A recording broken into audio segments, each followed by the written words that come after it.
Now you think it was just a joke. That they didn't mean it like that, that you're being too sensitive, reading too much into it, making something out of nothing. Because that's exactly what they told you, isn't it? The moment you flinched, the moment something in you reacted to what they said, they had an explanation ready. Can't you take a joke? You're so sensitive. I was just messing around. And you backed down. Because what were you going to do? Argue that a joke wasn't funny? Look even more sensitive than they just called you? That's the trap. And you walked straight into it. Let's talk about what actually happened. Not the version they handed you.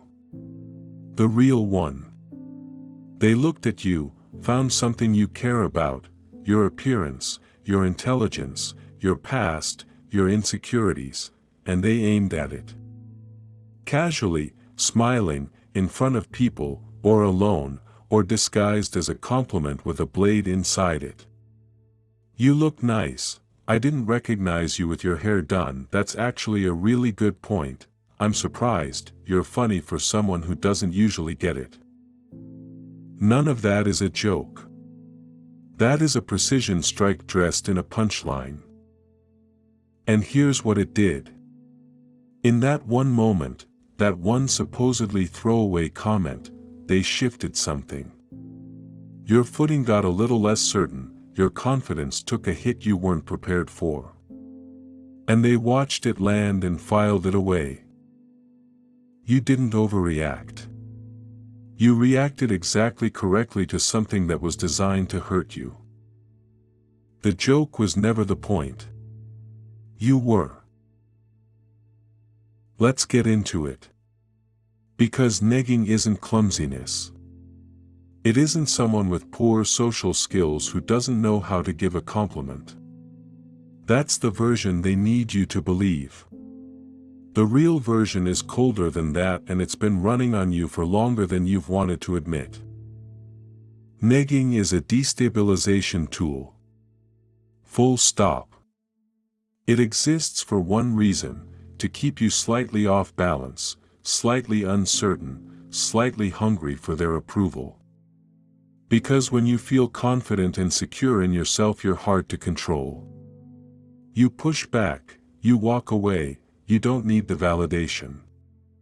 But when you've been quietly, consistently chipped away at, when you've started to second-guess how you look, how you come across, whether you're actually as capable or attractive or interesting as you thought, you become manageable. You work for the approval and you stay. That's the goal, and every neg was a step toward it. Here's the mechanics of it. They identify the thing you're most secure about. Not your weakness, your strength. Your confidence in how you look, your pride in your work, your sense of humor, your intelligence. And they go for that specifically. Because chipping away at something you're already insecure about is almost too easy and doesn't do enough damage. But landing a strike on something you felt solid about, yes, that creates a crack where there wasn't one before. And cracks are where doubt gets in. And they do it with a smile. In a tone that gives them total deniability. So that when you react, when you say, "That wasn't funny," or "That actually hurt," you're suddenly the problem. Too sensitive, too serious, can't take a joke. And now you're defending yourself against a new accusation instead of holding them accountable for the original hit. Which was, of course, the plan. You're actually really pretty when you make an effort. I didn't know you knew about that. Good for you. You're doing so well for someone who struggled with this before. Every single one of those is a compliment with a knife in it. And every single one of them was placed exactly where it would do the most quiet, lasting damage. This isn't someone who loves you clumsily.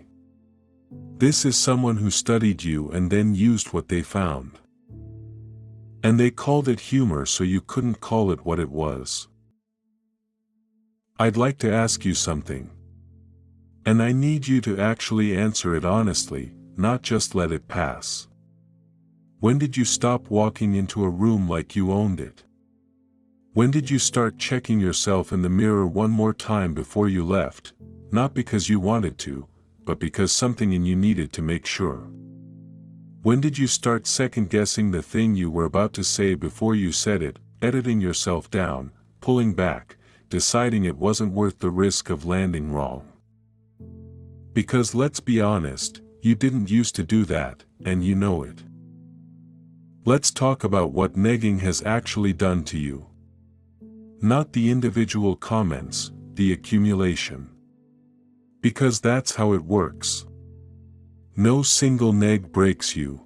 One throwaway comment, one joke at your expense, one backhanded compliment, taken alone, each one seems survivable, almost dismissible.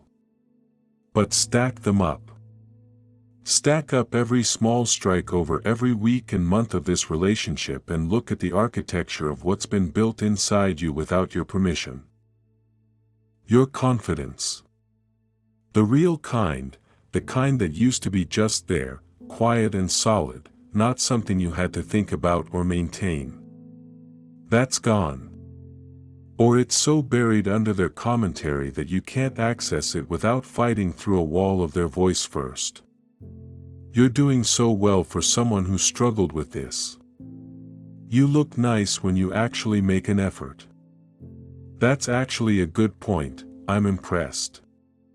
Every single one of those landed somewhere, and they stayed there. And over time they started sounding like your own thoughts. That's the most insidious part of this. You're not just carrying their words anymore. You're carrying them in your own voice. Their assessment of you has become your internal monologue. And you've been walking around thinking that's just how you see yourself now, not realizing it was installed. Then there's how you show up in the world outside of them. Think about your work, your friendships, the moments where you should have backed yourself and didn't. The idea you didn't pitch, the boundary you didn't hold, the opportunity you talked yourself out of before anyone else even got the chance to weigh in. That hesitation, that constant low-level self-doubt that follows you into every room, that didn't come from nowhere. That was drip-fed into you, comment by comment, joke by joke, smile by smile. And the relationships around you. The ones where you've started pre-apologizing, over-explaining, shrinking yourself before anyone even asks you to. You've been so thoroughly trained to expect the dig after the compliment that you've started bracing for it everywhere, from everyone. Even the people who have never once given you a reason to. That's what this cost you. Not just your confidence inside that relationship, but also your ability to trust that you're enough outside of it. They didn't just neg you, they rewrote the way you see yourself. And then they smiled and called it a joke. All right. Here come the excuses. Every single one you've been holding on to that makes this feel less deliberate, less targeted, less like something that was done to you with full awareness and zero remorse. Let's go through them, one by one. And let's be very clear about what each one is actually doing for you, which is keeping you exactly where they need you. But they're like that with everyone. Are they? Are they really? Because think about it carefully, think about the specific things they said to you, the specific targets they hit. Your appearance on the day you'd actually made an effort. Your intelligence in the exact area you'd always felt slightly uncertain about. Your past in the precise moment you'd started to feel okay about it. That's not a general personality trait, that's aim. And aim requires a target. You were the target. But they were joking. They make fun of everyone. There's a difference between someone who jokes and someone who uses humor as a delivery system for damage. Genuine humor punches sideways. It doesn't consistently land on the same person's insecurities, in the same tender spots, with the same plausible deniability every single time. What you experienced wasn't banter, it was a pattern. And patterns have intent behind them whether they admit it or not. But sometimes their comments actually pushed me to be better. No. Stop right there. Being pushed to be better feels like encouragement. It feels like someone believing in you. What you experienced felt like relief when you finally met a standard they set, and that relief felt good because the alternative was another hit. That's not motivation, that's the same chemical cycle as every other part of this. The cruelty creates the craving, the approval becomes the fix. You weren't being pushed to be better, you were being managed. But I'm too sensitive. Maybe they had a point. They didn't have a point. They had a strategy.